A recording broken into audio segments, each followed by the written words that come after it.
Assalamualaikum warahmatullahi wabarakatuh. Halo teman-teman, kembali lagi di channelku dan kali ini aku akan mencoba membahas materi tentang model, metode, strategi, teknik, pendekatan, dan teori pembelajaran.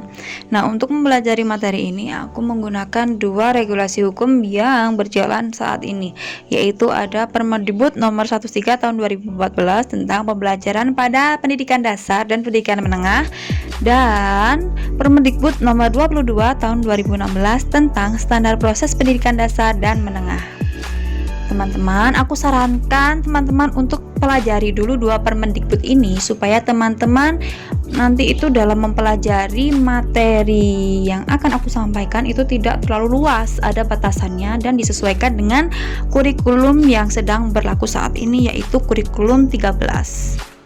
Lanjut ke tabel. Di sini aku buatkan tabel ya supaya teman-teman itu lebih mudah mempelajari materi ini. Dan di nomor 1 itu ada model pembelajaran atau learning model.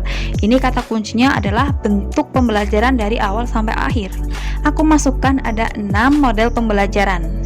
Dan dalam memasukkan 6 model pembelajaran ini aku menggunakan dasar-dasar teman-teman.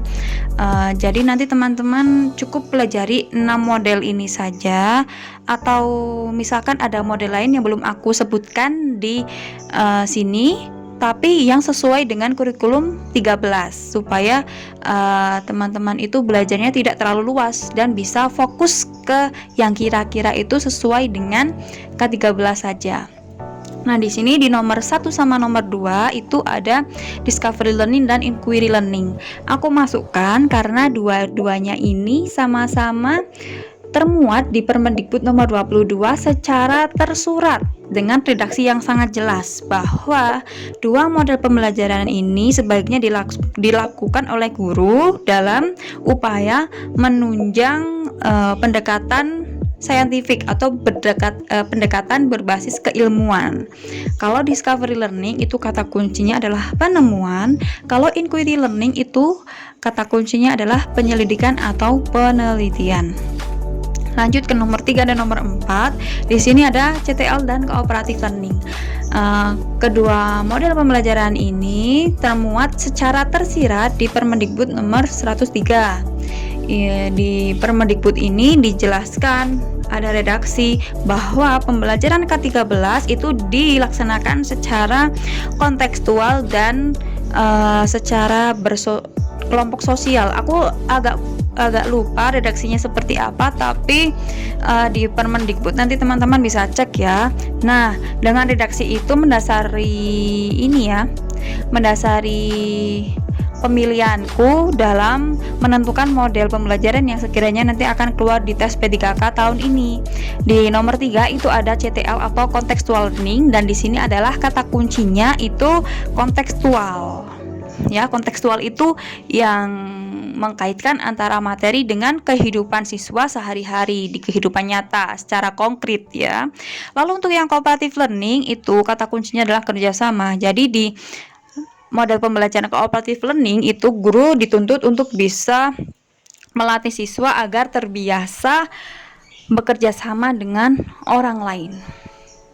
Lalu di sini ada model pembelajaran yang kelima, yaitu PBL. Aku memilih ini dimasukkan ke dalam daftar model pembelajaran yang kira-kira nanti keluar karena model pembelajaran ini sesuai dengan 4 kompetensi atau 4C yang harus dimiliki siswa di abad 21, dan salah satu dari 4C itu ada critical thinking and problem solving.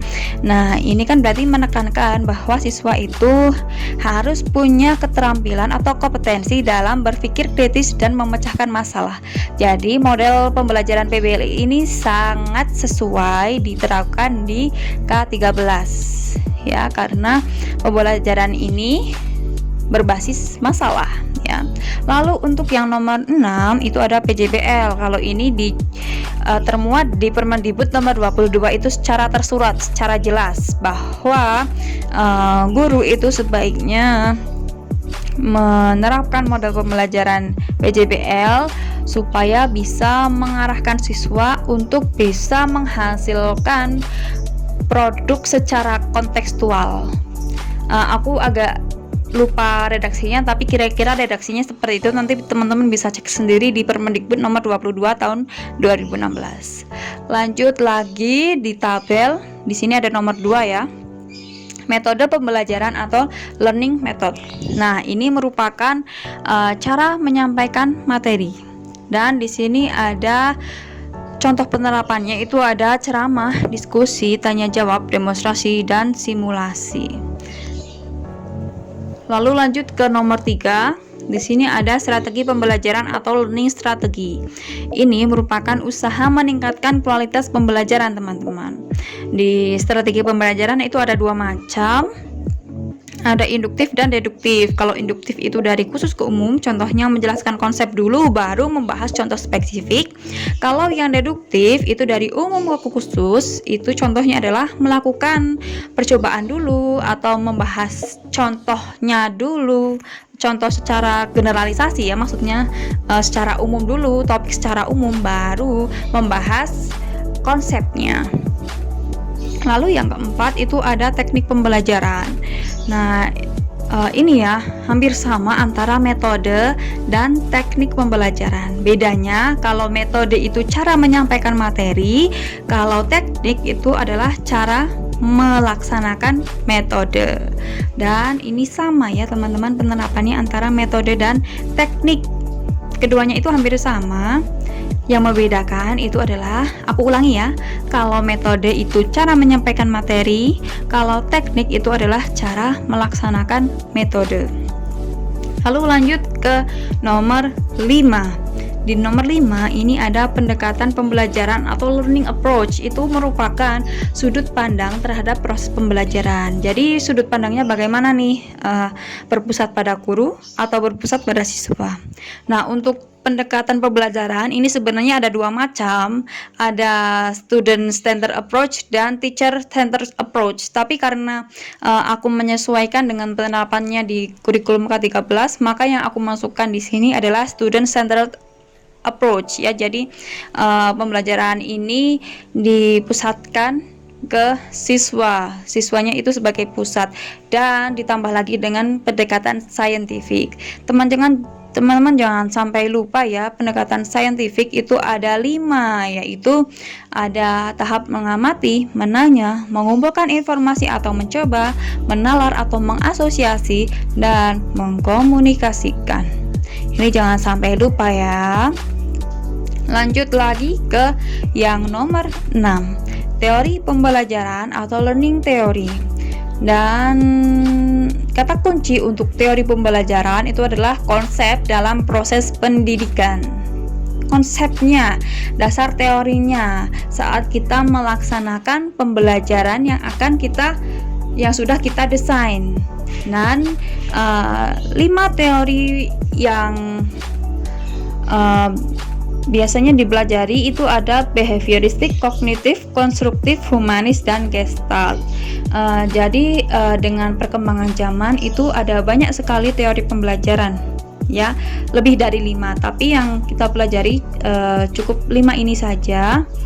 Kalau misalkan teman-teman mau mempelajari yang lain yang sekiranya cocok dengan K13 juga boleh.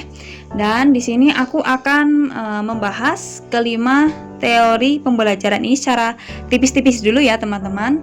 Nah, di sini aku buatkan tabel nih supaya kita bisa mudah membedakan antara satu teori dengan yang lainnya.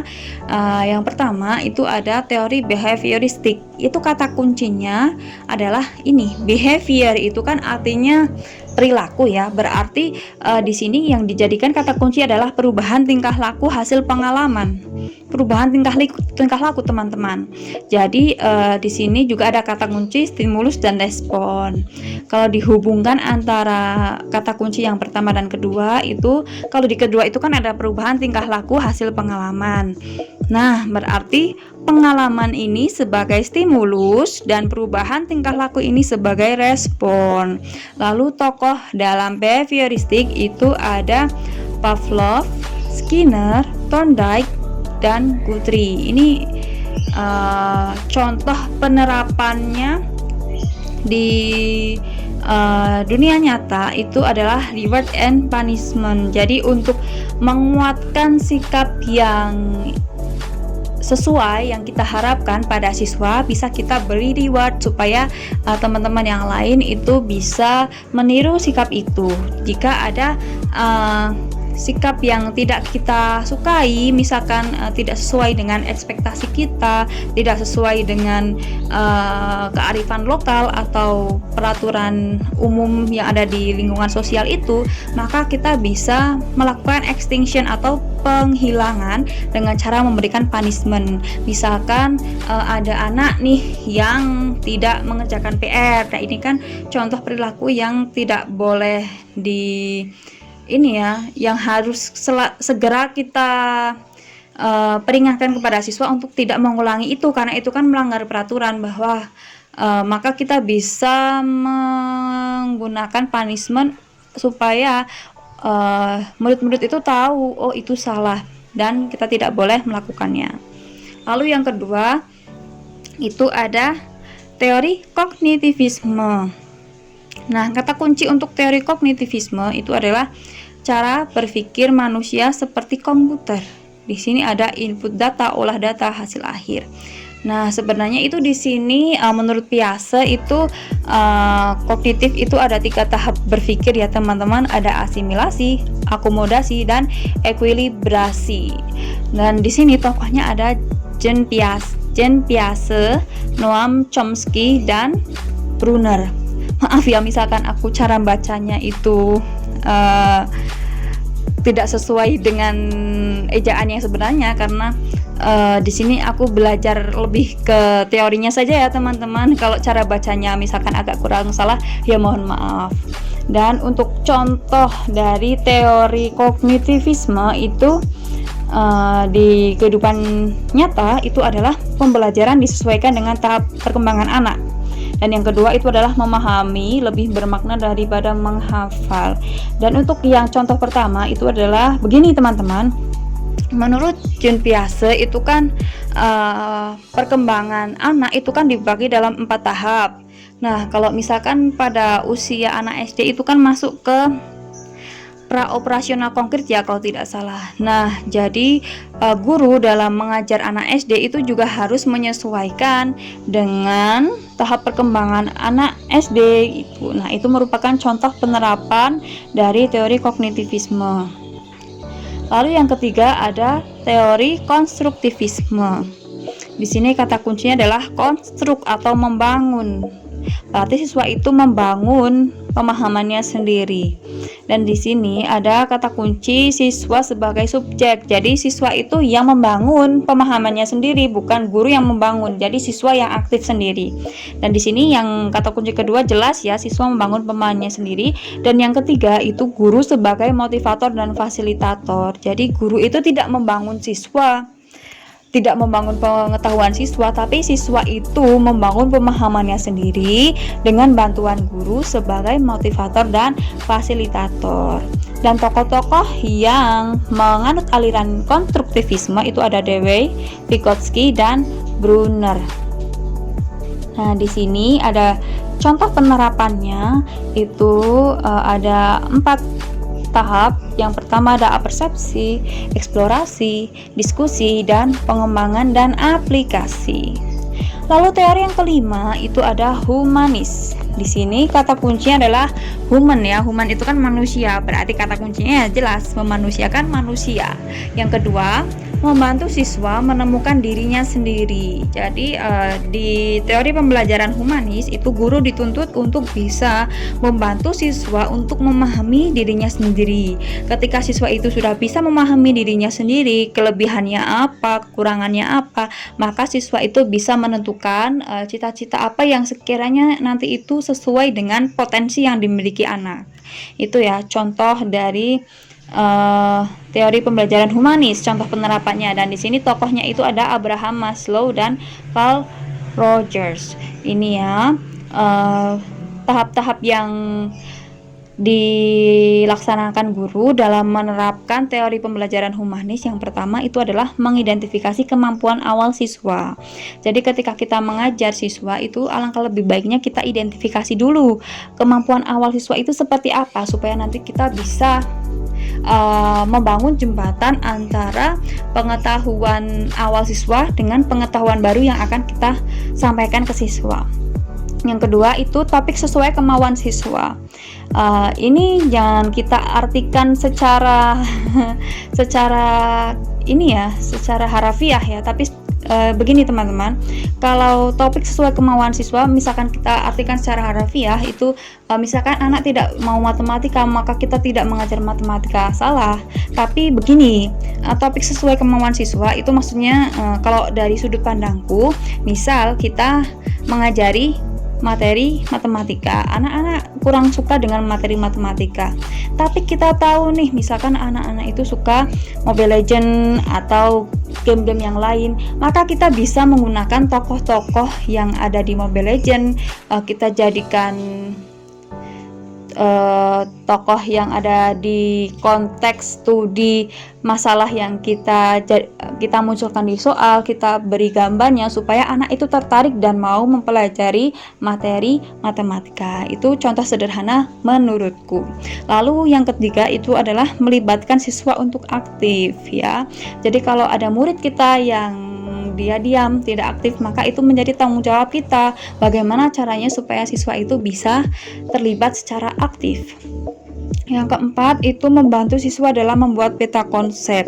Nah ini, jadi kita dituntut untuk bisa membantu siswa dalam membuat peta konsep. Jadi tidak hanya kita yang membuatkan peta konsep lalu siswa disuruh menyalin saja, mengingatnya saja, tidak, tapi kita juga harus mengajari ke siswa bagaimana cara belajar yang mudah, misalkan dengan cara membuat peta konsep atau diagram atau tabel atau mind mapping dan media-media yang sekiranya sama dengan ini ya, yang bisa mempermudah kita dalam mempelajari materi tersebut. Lalu yang kelima itu membimbing siswa dalam menerapkan hasil pembelajaran. Jadi kita tidak hanya mengajarkan tapi juga harus membantu siswa dalam menerapkannya di dunia nyata ya. Tidak hanya sekedar siswa itu tahu nilainya bagus terus kita sudah selesai, tidak, tapi juga kita harus membantu siswa menerapkan ilmu tersebut ke dalam kehidupan sehari-hari untuk memecahkan masalah yang ia temui di kehidupan nyata. Itu adalah penjelasan singkat tentang teori pembelajaran humanis ya teman-teman. Lalu yang kelima itu ada teori pembelajaran Gestalt. Nah, Gestalt ini berasal dari bahasa Jerman ya. Gestalt ini ketika diartikan ke dalam bahasa Indonesia itu kalau tidak salah kemarin aku baca itu artinya ada struktur, bentuk, dan lain sebagainya. Karena Gestalt ini tidak mempunyai arti yang ini ya, yang ajak, maka para peneliti itu menetapkan bahwa penamaan Gestalt ini cukup Gestalt saja supaya tidak ketika diartikan ke bahasa lain itu tidak keluar dari makna sesungguhnya. Ini karena tidak ada bahasa lain yang bisa secara tertutup itu bisa mengartikan Gestalt, maka para tokoh itu sudah setuju penamaannya menggunakan Gestalt saja. Nah, teori dari pembelajaran Gestalt itu adalah menekankan bahwa manusia itu cenderung mempersepsikan apa yang terlihat sebagai satu kesatuan yang utuh. Contohnya nih, ketika kita lihat ada teman kita dari kejauhan, yang kita lihat itu pastilah teman kita secara utuh. Baru ketika kita sudah lihat teman kita secara utuh, setelah itu baru kita amati misalkan wajahnya, baru ke bajunya, baru ke tasnya misalkan gitu ya, tidak terbalik. Jadi teori Gestalt ini menekankan, aku ulangi lagi, bahwa manusia cenderung mempersepsikan apa yang terlihat sebagai satu kesatuan yang utuh, dan data yang ada di sini dianggap sebagai fenomena. Dan tokoh yang memprakarsai teori Gestalt ini ada Max Weber. kurang bisa bacanya ya teman-teman, ejaannya seperti apa. Aku baca nama depannya saja ya, supaya barangkali nanti aku salah malah jadi sesat ya. Jadi tokoh yang memprakarsai teori Gestalt itu ada Max, Wolfgang, dan Kurt Kafka. Ini ketiganya sama-sama berasal dari Berlin, Jerman.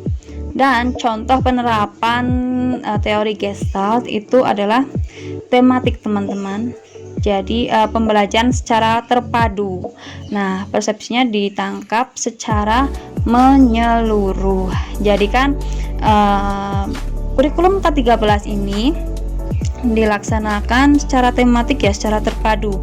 Kalau dulu saat kurikulum 2006 itu kan kita belajarnya secara parsial nih. Misalkan IPA ya belajarnya mupel ya, IPA sendiri, IPS sendiri, matematika sendiri, dan lain sebagainya. Kalau di tematik ini, khususnya di anak jenjang SD, itu kan mereka mempelajarinya secara tematik. Jadi satu tema itu memuat beberapa muatan mata pelajaran. Nah, ini berdasarkan teori Gestalt ya. Mempersepsikan apa yang terlihat sebagai satu kesatuan yang utuh. Nah, itu teman-teman, itu merupakan apa yang aku tangkap ketika aku baca dari artikel-artikel ya. Jadi misalkan nanti ada dari teman-teman yang menangkap bahwa materi yang aku sampaikan ini ada yang kurang tepat atau ada koreksi, teman-teman boleh banget komen di kolom komentar dan memberikan saran yang membangun supaya aku bisa melakukan revisi-revisi terhadap ringkasan yang telah aku buat. Yang ya namanya juga aku manusia ya teman-teman, bisa salah, dan kita di sini harapannya kita bisa saling mengingatkan ya. Nah, itu saja sekiranya materi yang aku sampaikan kali ini. Semoga bermanfaat bagi teman-teman semua ya. Teman-teman tetap semangat.